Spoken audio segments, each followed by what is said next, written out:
Hi everyone, my name is Jacob Reed and welcome back to my channel. Today we'll be talking about A Game of Thrones, the first book in a Song of Ice and Fire book series, which the TV show Game of Thrones was based on. Now, I read this book after I finished the TV show. I was greatly disappointed by the TV show, so I thought I'd read the books, because maybe they'd be better, and I was right, because the books are way better. So I still enjoyed it, even though I knew everything that was going to happen in this book, because it followed roughly season 1. So there will be spoilers in this if you haven't read the book or seen season 1 of Game of Thrones. So the first thing I gotta say about this book is that it has really great world building, shown by these maps, like the fictional maps, kind of like in the Lord of the Rings. We get to see the north and the south. Big maps, that's really great.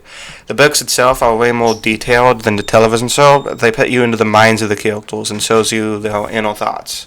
Like you see chapters focusing on Ned, you see chapters focusing on Caitlyn and Daenerys and all the rest of them. But one thing a lot of these characters have in common is that most of them are thrust into this Game of Thrones, but they don't know how to play at the start of it. Like Ned or Jon or Caitlyn or Sansa. They slowly learn how to play, but of course Ned learns how to play too late, and he dies. So I'm gonna start. I'm gonna say my thoughts on each of the main characters. The main characters being those who have point of view chapters centered around him. I'm gonna start with Eddard because he is probably the central figure in which all these other events kind of collide, except for maybe the Daenerys chapters. I don't really influenced that much by him. But Eddard seems like a really good guy. Except for the fact that he cheated on his wife, which is a really bad thing for him to do. But other than that, he is very protective of his family and tried to keep the peace within the Seven Kingdoms. But he failed to do that because he underestimated people like Cersei or Littlefinger, and he thought they would be reasonable people, but they're not reasonable people. He later realizes that it's every man or woman for themselves in this world. He always tried to see the good in people, and that's why he lost the game. And yeah, that's why he died. So he's not going to be in book 2, unfortunately, even though he's a really good character, like I said. Moving on to Caitlyn. She's a really great mother and looks out for her children, and she worries deeply about them like a mother should. It's really realistic how she thinks like a mother does. But one of her major character flaws is that she really hated Jon, who's Ned's bastard, because he's living proof that Ned cheated on her. But I don't think that was warranted, how much she hated him, because it's not his fault he was born. It's not his fault she's not his mom. She just hated him because of what in her mind he stood for, and that was he's the proof that Jon cheated on her. So she always used that as an excuse to hate him, and it really wasn't fair for him, because Jon didn't really do anything wrong. He was just a kid. He didn't do anything. He just existed, and she was mad at him for that.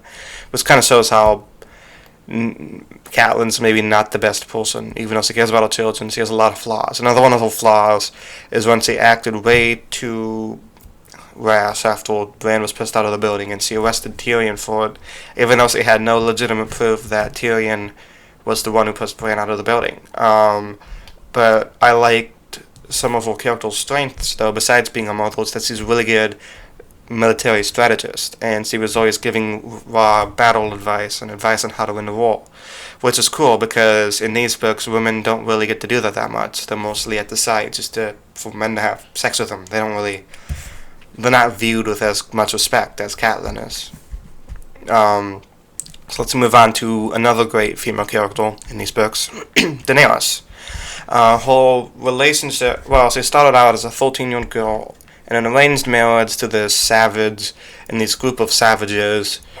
It was just a kind of a tough situation, and her relationship with Khal Drogo felt like a typical abusive relationship. He'd always beat her up, and she thinks he could change him and make him a better person. She slowly becomes less naive through the book, though, but she still has this fondness for Khal Drogo,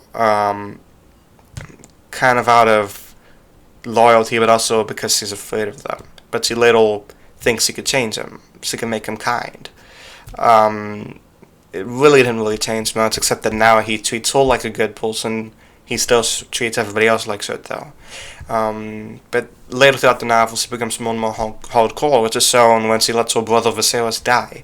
And at the end of the book, after Meiji kind of puts Khal Drogo into a coma, she kills Meiji, sets her on fire. And I thought that was really cool, how we find out that Daenerys can't be killed by fire because she is the blood of the dragon, foreshadowed by the entire book. And she comes out of the fire completely unharmed, and it's just and her dragons out on her, sucking out her nipple, which is kind of weird, but I guess they're her babies now. So yeah, that's cool, I guess. So she has a typical underdog story.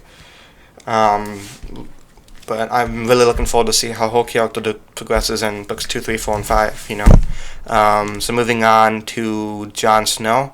He is Ned's bastard, like I said earlier, and he signs up for the Wall to be on the Night's Watch. When he first signed up for the Night's Watch, he thought it was going to be the best thing ever. He didn't really know what he was in for, because these guys don't really do much, anything useful, really, because they didn't even know that the wildlings kind of stay away from them most of the time, and they don't know that the others exist until, like, halfway through the book.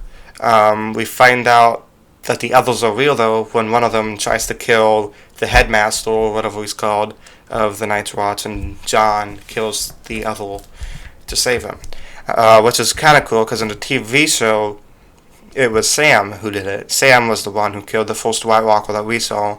So that's kind of cool that Jon was the one to do it this time. However, I did like the relationship between Jon and Sam a lot. They were always there for each other. When Sam was getting bullied by the other brothers of the Night's Watch during training, Jon would always stick up for Sam. And when Jon wanted to abandon the Watch to help his brother Robb in the battle, Sam convinced him to come back, because if they find him, then he'd be killed.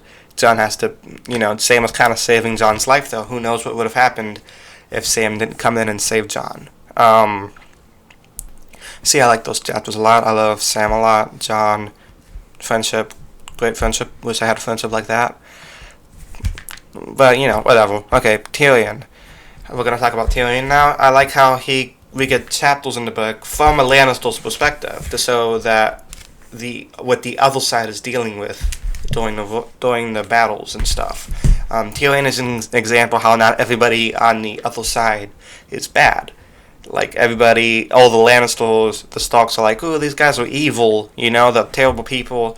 But Tyrion kind of proves to us, the audience, the readers, that they're not terrible people. No, most of them are terrible people. Cersei, Jaime, definitely terrible people.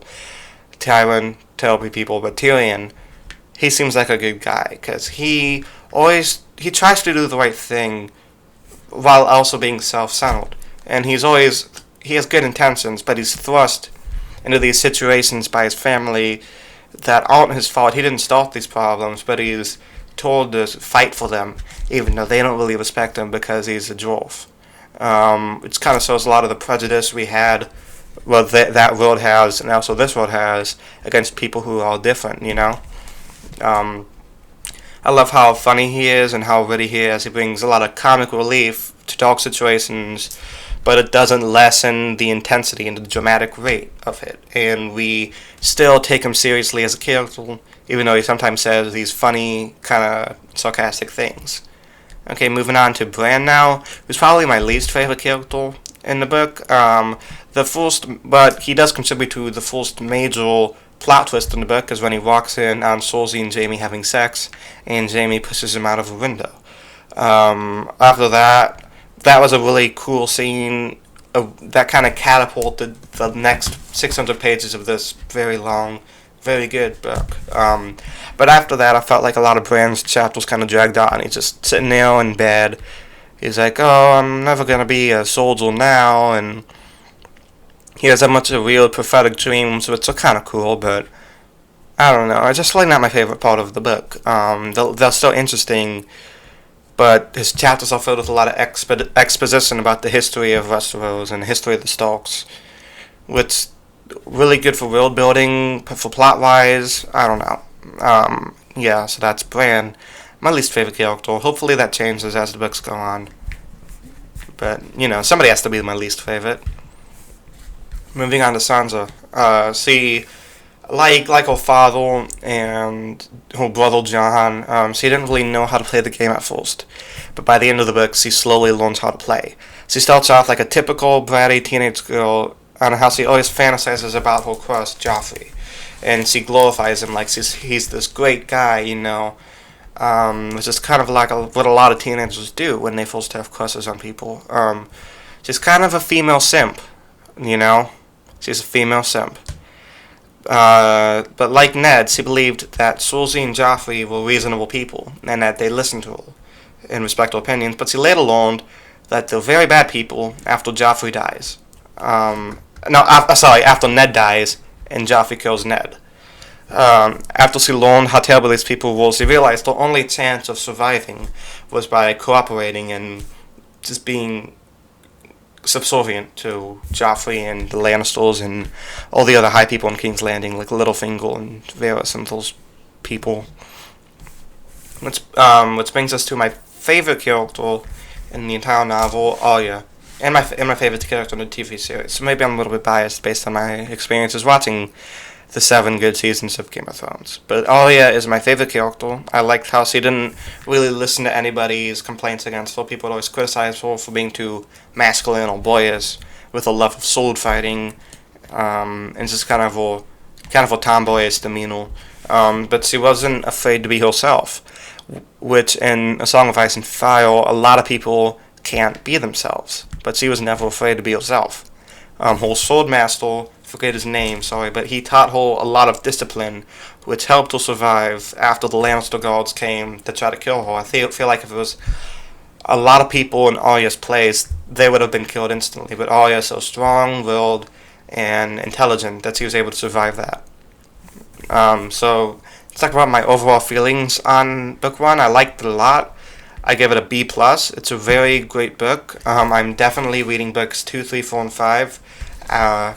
When I get around to it. I'm also currently reading the Expanse book, so that's book 2 of the Expanse called Caliban's War, which is what I'll be reading next. So I might read The Clash of Kings after that. I don't know. I'll just do whatever I want to. But like I said, the book is much more detailed than the series was, and really showed you inside of the minds of the characters how they all think, how some of them know how to play the game, some of them don't, some of them are slowly learning. But yeah, great world building. We get to see several different countries or kingdoms inside of Westeros, which is cool, and I look forward to exploring those in book 2. So yeah, I hope you enjoyed the video. I post videos every Thursdays and Sundays. Stay tuned for more, and everybody stay safe. Peace.